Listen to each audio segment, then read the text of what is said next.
Italiano tem CPF? Bom, se você não sabe a resposta, eu já te conto agora. Tem sim. Segura aí que eu vou te contar tudo sobre ele. Oi, pessoal, aqui é a Cami Scrivano, tudo bem? E continuando a saga da obtenção da carta de identità italiana para os ítalo-brasileiros que não moram na Itália e nem no Brasil, mas que moram especificamente na Europa. Uma das coisas que é exigido agora, e por que eu tô falando agora, né? Essa regra mudou em 20 de setembro, tá bom? Então, já há algum tempo, o governo italiano vem avisando que a partir de 20 de setembro desse ano, então, todos os consulados no espaço Schengen e mais alguns países que eles elegeram, eles emitiriam a carta de identità italiana eletrônica.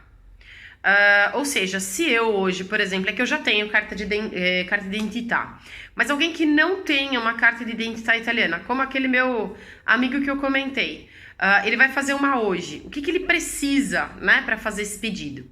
E aí, uma das coisas que ele precisa é o Codice Fiscale. O Codice Fiscale nada mais é do que, ou é o equivalente, vamos dizer assim, ao CPF brasileiro. Mais ou menos porque na Europa tem um formato, a gente já falou isso aqui algumas vezes no canal, é um pouco diferente do Brasil, porque o Brasil tem esse CPF, né, o Cadastro de Pessoa Física, que é um número que serve só para questões fiscais. E na Europa isso não funciona assim. Na Europa, o Codice Fiscale, que é o italiano, ele é equivalente, ao Numéro de Sécurité Sociale na França. Ele é equivalente ao, se eu não me engano, de NIB na Irlanda. Cada país tem um nome para isso. Mas é um número que serve não só para questões fiscais, mas também para uma identificação de saúde. Então, ele é um número um pouco mais completo. E na Itália, voltando ao nosso caso, então, o Codice Fiscale é exatamente esse documento que serve para fins fiscais, mas também, a partir de 20 de setembro, ele é obrigatório para a obtenção da carta de identità. Por quê? Porque a carta de identità eletrônica, ela é diferente da carta de identità cartacea. Cartacea é aquela de papel. Eletrônica é aquela do cartãozinho. Por que ela é diferente? Porque a cartacea, ele tinha lá uns campos que a pessoa que emitia preenchia na máquina... como é que chama aquilo, gente? Na máquina de escrever. Então, ele datilografava, olha que loucura. Hoje em dia, como é que funciona?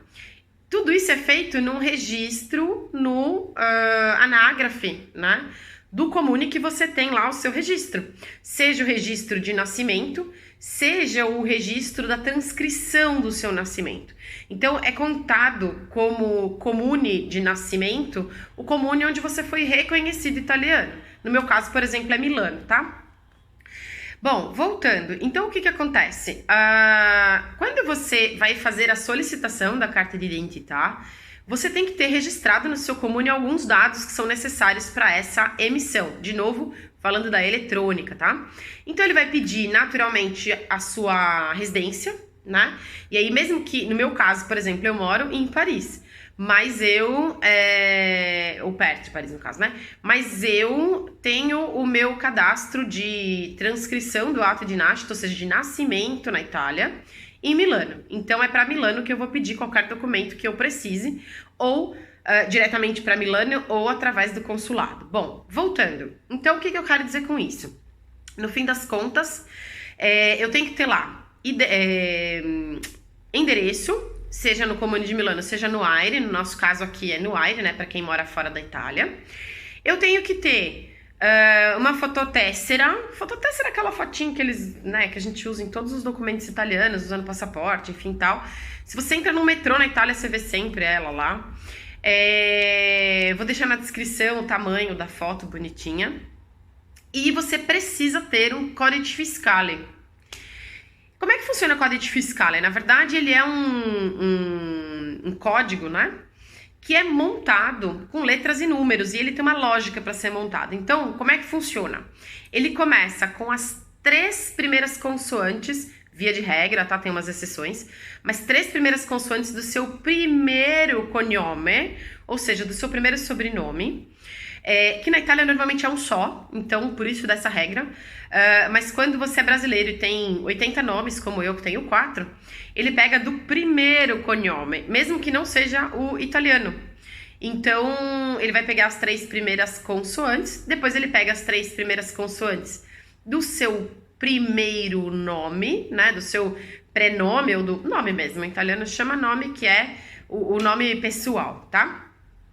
Aí ele tem depois o ano que você nasceu, aí ele tem o mês que você nasceu, que é indicado por uma letra, então tem lá uma contagem. Aí depois tem o dia que você nasceu, e lá também indica o sexo. Então, o que acontece? Se você é homem, ele vai te dizer, ele vai colocar lá o dia certinho, né? Então, por exemplo, sei lá, esse colega, esse amigo nasceu dia 15, sei lá. Então, o número dele vai ser 15. Eu, por exemplo, nasci dia 6. O meu é 46. Por quê? Porque para mulheres, eles somam 40 no número da data, né? Do dia de nascimento. Aí depois eles começam a identificação do local de nascimento, local de registro, etc e tal. Bom, então é assim que é feito o Codice Fiscale. E aí alguns cuidados, né? Porque para homem acaba sendo um pouco mais fácil, porque normalmente, homem não muda de nome quando vai casar. Embora a lei brasileira permita, né? Na Itália, nem homem nem mulher muda de nome quando casa, tá? Esse negócio de mudar sobrenome, não rola isso na Itália. Mas no Brasil funciona assim, na França é permitido, e normalmente na França, principalmente, quem muda, e no Brasil também é muito comum ainda, quem muda é a mulher. E aí tem que tomar um cuidado, porque se você foi reconhecida italiana antes do casamento e você resolveu mudar de nome, você tem que tomar cuidado para não mudar o seu Codice Fiscale. Porque se você mudar de nome, a montagem do seu Codice Fiscale mudaria. E aí você vai ter problema, porque você vai andar com o nome, por exemplo, sei lá, Joana da Silva Sauro, é o nome de casada, mas o nome de solteira era Joana Pincopalo. E aí não vai bater, né? Porque eles vão fazer essa checagem e vão dizer, não, mas esse Codice Fiscale não é dessa pessoa. Então tem que tomar esse cuidado na hora de fazer essa avaliação aí, se vai mudar de nome ou não, enfim. Ou se vai esperar para fazer o Codice Fiscale depois de casar, sei lá, depende do caso. Mas voltando, via de regra é isso, e ele pega o primeiro sobrenome.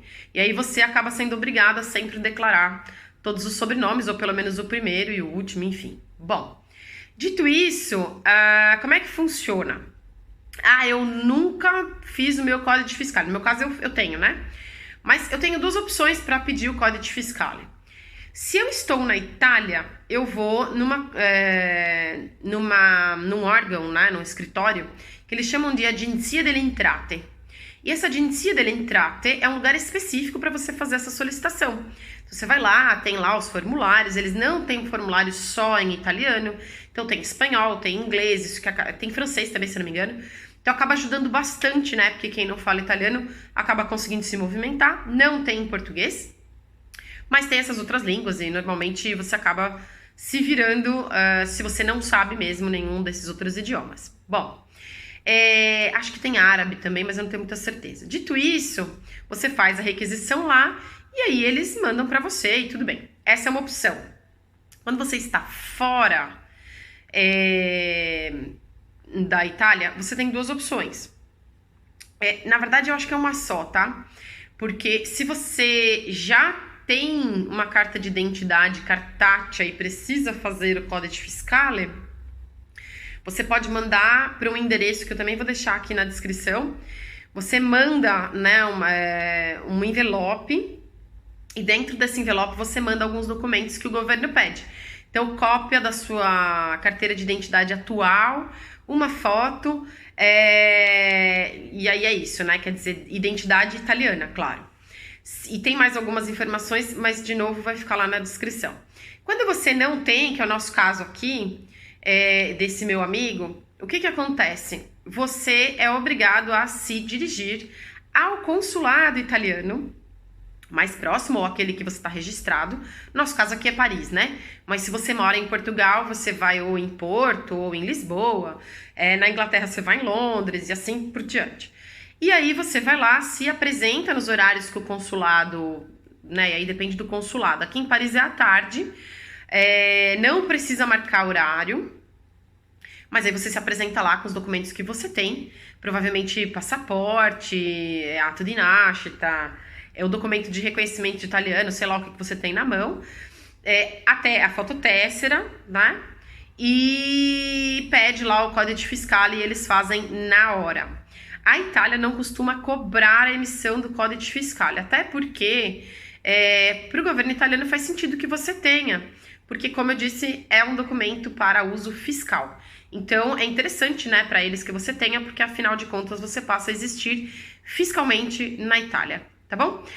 Esse código fiscal, aí para quem mora na Itália, né, depois ele serve, ou quem vai morar na Itália, ele serve depois também para você emitir a tessera sanitária, que é uma outra história, e a gente vai conversar outro dia sobre ela, porque ela, em geral, funciona e serve só realmente para quem mora na Itália, apesar dos boatos de que ela é aceita no resto da Europa, mas isso é história para outro vídeo, tá bom? Espero ter ajudado e eu vou lá no consulado, já falei que eu vou, e eu já falei que eu vou na mairie também. Se você não viu o primeiro vídeo sobre a carta de identidade, eu vou deixar aqui o link. Eu nunca sei se é desse lado ou desse lado, enfim. Mas eu vou deixar o link, tá? E espero ter ajudado. Comenta aí se você tem mais alguma dúvida e a gente vai conversando através dos vídeos e dos comentários, tá bom? Um grande abraço, até o próximo vídeo.